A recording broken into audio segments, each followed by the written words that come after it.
Guys, mayungod to atong i-update karon ang ato ang video nga gihimo mahitungod sa pagkupra sa lubi. So karon nga stage, another tip na usab mo na ni ang stage sa pagbuka sa lubi.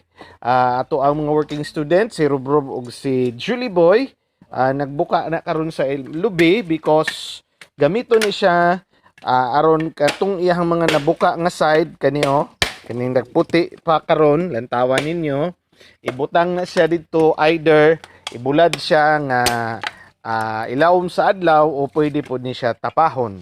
So duha ka mamahimong produkto ani guys, mamahimong resulta sa pagkaluto na sa kaning gitawag og coconut meat o kaning iyahang kwan sa lubi meat.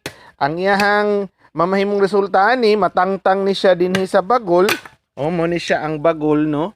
Matangtang na siya dayon ma-separate ang kaning murag puti nga mahimo na ni siyang murag brown o murag itom-itom depende sa pagkaluto.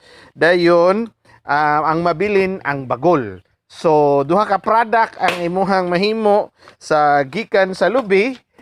Pwede siya himuon o mahimo siyang uling o pwede po siya nga ang imuhang lubi ipatimbang aron ibaligya. So mo na siya guys ang pagbuak. Ang ilang gihimo gibuak nila, so naibuwa kung bata pa mi, ginakaon na siya na mo apil pod. So karon gikaon ang nagbuak sa lubi si Rob kay bata pa man daw ni siya. Nagbuak siya sa lubi, usahay basta daay mga buwa. Gikaon na niya guys. Tanawa lang tawa.